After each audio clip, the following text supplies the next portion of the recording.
My name is Olivia, and I'm a 32-year-old housewife. My husband, Liam, is 34 and works an ordinary office job. We've been married for 8 years and have a precious daughter named Ava, who is 6 years old. Ava is incredibly adorable, and both Liam and I are completely smitten with her. I have an older sister, Emma, who is 3 years older than me. She recently turned 35 and went through a divorce due to a personality clash, becoming a single mother to her 4-year-old son Noah. One day, we planned to go to the zoo with Emma and Noah. Unfortunately, I caught a cold at the wrong time. When I tried to cancel the outing, Liam kindly offered to take the day off from work, not wanting to disappoint the kids, even though it meant he and Emma would be alone together with the children. I didn't think anything of it. However, one day when I was walking through the shopping district after running errands, I happened to see Liam and Emma sitting together in a cafe. I wondered why they were together, but as it was almost time for Ava to come home from her after-school program, I headed home, still feeling uneasy. That night, when Liam came home, I asked him about it. He explained that it had started raining and they happened to meet, so they went to the cafe to wait for the rain to stop. He seemed calm and nonchalant, so I trusted him at the time. But after that day, Liam started coming home late more frequently. He also began asking for more money, claiming he was short on cash. On his days off, he went out more often, and whenever Emma visited our house, their interaction seemed more familiar than before. Suspicion began to creep into my mind, even though our relationship with Ava remained as strong as ever. Then an incident occurred that made me realize something was amiss. Emma came over as usual and asked if I could take care of Noah for about a week. A friend had invited her on a trip to Hawaii, and it was difficult to bring Noah along. Emma pleaded, saying she needed a break after being so busy. I understood how hard it was for her since the divorce, and though reluctant, I agreed to help. As Emma's trip approached, Liam told me he would be away for a while on a business trip, visiting multiple areas over several days. I thought it was a tough coincidence, but I was shocked when I learned his departure date. It was the same day as Emma's trip to Hawaii. Was this really a coincidence? Liam's increasing phone use and secretive behavior made me more suspicious. When Emma visited, their interaction seemed unusually close. On the day of Emma's departure, she arrived early in the morning with Noah. The moment I held Noah's hand and immediately noticed something was off. His hand was unusually hot and his body felt feverish when I lifted him. I didn't need a thermometer to know he had a high fever. Emma, doesn't Noah have a fever? I asked. Yes, he's been running a fever since yesterday. It hasn't gone down yet, she admitted. What? We have to take him to the hospital right away. Surely your son's health should be more important than a trip, I insisted. But then Emma said something outrageous. So I'm counting on you. What? You're leaving your child here while he has a fever? I was incredulous. I have no choice, do I? I made the promise a long time ago. It's ridiculous to pay a cancellation fee, she replied. That's not the point, is it? Isn't Noah the most important here? I argued. Of course he's important, but I'm not worried because you're here, Olivia. Take good care of him for me, Emma said. Wait, Emma. Despite my attempts to stop her, Emma left. I couldn't believe it. Noah was suffering from a high fever, and she left him in my care. Noah seemed to be really struggling, probably because of the strain of moving while having a high fever. I quickly laid him down on the bed and placed a cold, wet towel on his forehead. While I was preparing an ice pillow in the freezer, Liam woke up. Liam, it seems Noah has a fever, I said. Really? Is that so? He replied sleepily. Emma is terrible. She's going on a trip, leaving Noah in this state, I fumed. Well, she had planned it long ago, right? She probably can't cancel at this point, he reasoned. You too, Liam. Poor Noah. If you feel that way, you should take good care of him, I said. Liam, can't you do something about your business trip? If Noah has some contagious disease, he might pass it to Ava. I'll take care of Noah, so I want you to take care of Ava, I pleaded. As a mother who loves her daughter dearly, I reluctantly agreed. Work is important, but surely our daughter is even more important. However, my expectations were betrayed. What? That's impossible. You should know that, I exclaimed. If you're worried, just leave her at your parents' house, Liam suggested. Even if you say that, my parents are busy with work and your parents' house is too far away to go now, I countered. Then there's no choice, Liam replied. Well, all we need to do is let Noah sleep. It'll be fine, he said casually. Say that so casually. What do you want me to do then? I retorted. It's time. I have to go. I'll be going then. Liam hurried off, leaving me behind. I quickly called my parents. They couldn't take a day off work on such short notice, but my mother promised to leave early and come pick up Ava as soon as possible, which gave me some relief. While waiting for my mother to arrive, I kept Ava confined to her room, feeling sorry for her. Meanwhile, Noah's condition seemed to be worsening. In addition to this fever, he started to cough in the early afternoon. When my mother arrived early from work, I immediately took Noah to the pediatrician. On the way to the hospital, my heart ached seeing Noah suffer even from the car ride. The doctor diagnosed it as a common cold and prescribed an antipyretic, advising me to monitor his condition closely. However, I was warned to call an ambulance without hesitation if his fever rose further or if he became dangerously delirious. I'm sorry, Mom, I whispered to myself, overwhelmed with concern for Noah's well-being. I suddenly had to ask you to take care of Ava.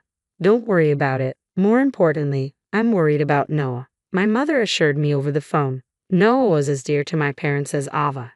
After finishing the call with my mother, I felt an urge to call my husband's company. I needed to know the location of his supposed business trip in case of emergencies. The response confirmed my worst fears. He was on paid leave. Looking up at the sky, a bad premonition began to feel real.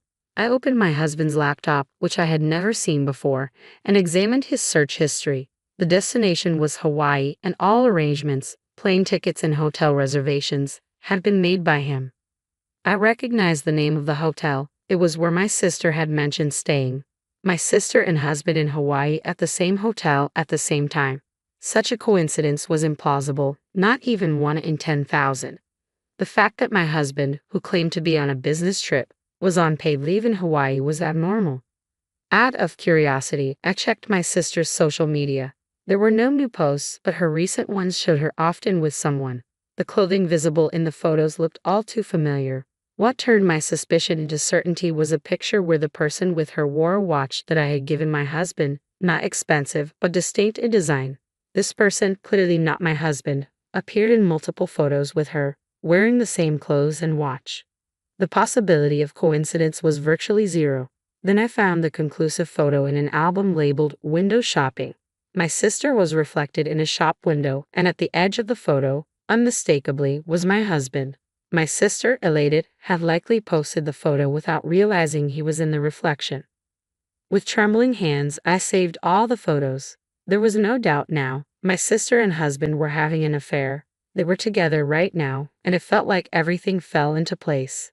The foundation I had built with my husband was crumbling all at once. I called them repeatedly, but each time an automated voice message played, it seemed they had turned off their phones. Noah's fever still hadn't subsided, and seeing his pained expression, anger began to well up inside me.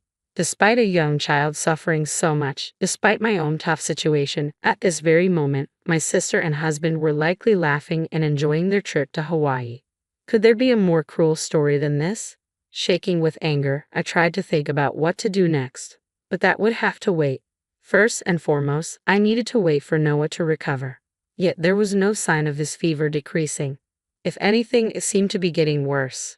I was shocked when I took his temperature minus 107 degrees. Children are susceptible to high fevers. Ava had once had a fever of 104 degrees, but never this high. Why wasn't the fever reducer working? Noah was completely exhausted, and any movement seemed to cause him pain.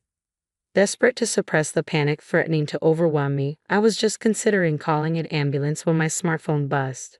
"Mommy," Noah murmured weakly, his face contorted in pain, calling out for his mother. "I can't forgive them. I'll never forgive them," I vowed silently, my vision clouding with rage.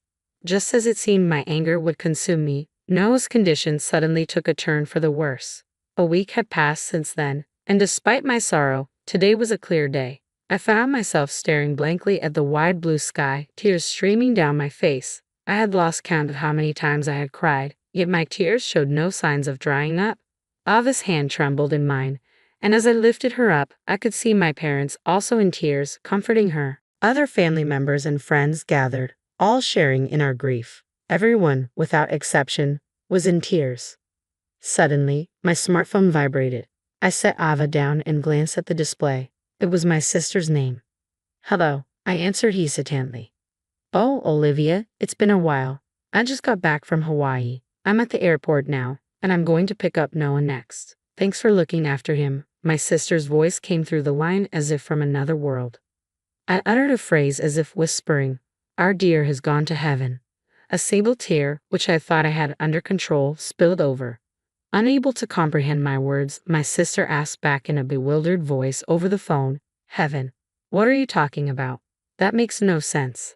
"So our loved one is in heaven while you were enjoying your trip to Hawaii," I said, struggling to contain my emotions. "I don't understand what you're saying," my sister replied, sounding confused. "You'll understand when you get here. The funeral is over, and we're now at the crematorium." "What? The crematorium?"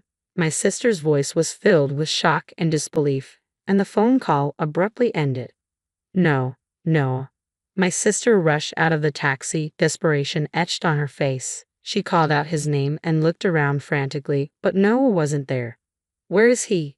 "He's not here." "Of course he isn't," I said softly, pointing in the direction of the crematorium. Though modern crematoriums don't emit smoke like the old ones, there was no mistaking the solemn reality. Someone was being cremated right now. "About Noah. The day you dropped him off, his fever suddenly spiked to 107 degrees Fahrenheit. 107 degrees? My sister's voice faltered. The antipyretic we got from the pediatrician didn't work, and his condition deteriorated rapidly. We called an ambulance in a panic, but no. I couldn't bring myself to finish the sentence. "We're in the middle of a funeral right now," I continued, spreading my arms towards the crematorium. "Hey, what's going on? What happened to Noah? Why are you here?" A man shouted, breaking the silence. It was my husband, shock and disbelief evident in his voice. "It doesn't matter why I'm here. What about Noah?" I retorted sharply. "Of course it matters." My husband's voice was strained, filled with urgency and concern. With nothing left to lose, I faced my husband, ready to confront the truth. I shouted back, "What kind of nerve do you two have to abandon your family and go on a fair trip?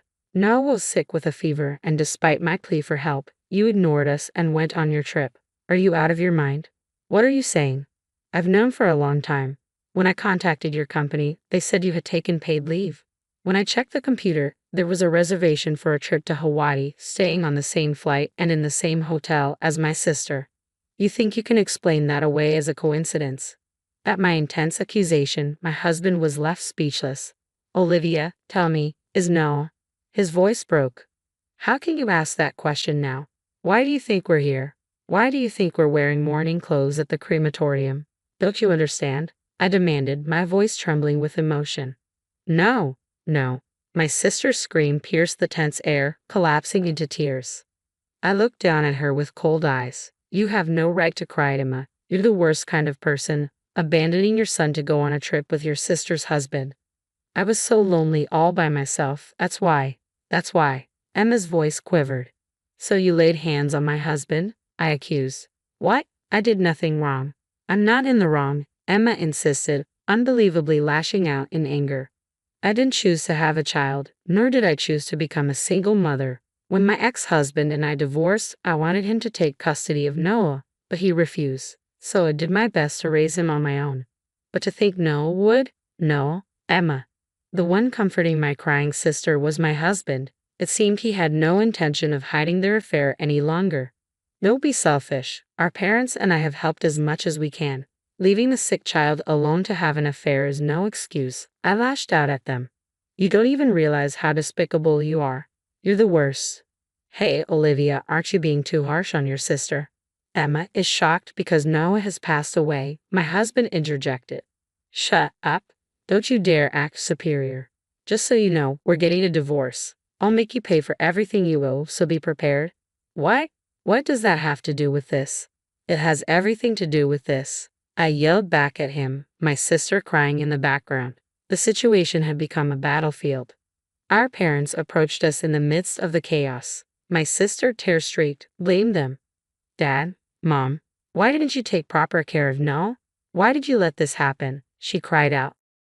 Suddenly, a dry slapping sound echoed through the tension. It was our father who had slapped my sister's cheek. Don't be ridiculous. You abandoned your child and yet you blame others. You even went on a trip with your sister's husband. Shameless. I feel ashamed as a father for raising you like this, he condemned her. My sister cried even harder at our father's harsh words. I contemplated slapping my husband, but before I could act, a small boy's voice cut through the turmoil. Mom.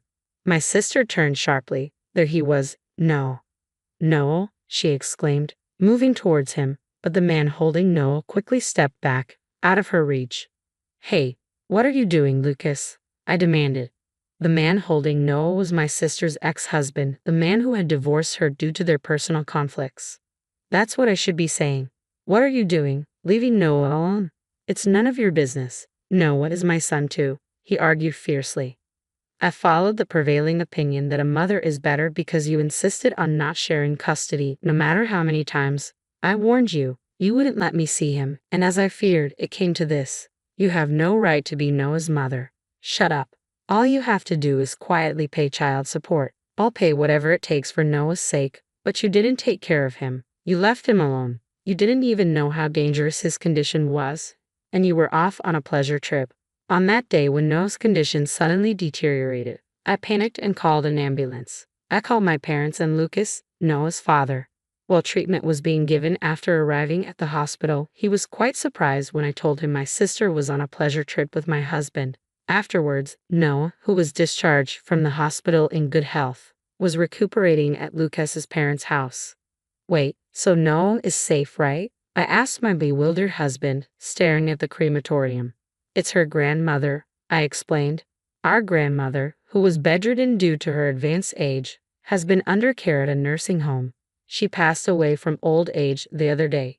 Even though she was bedridden, she had a clear mind and doted on her great-grandchildren, Ava and Noah.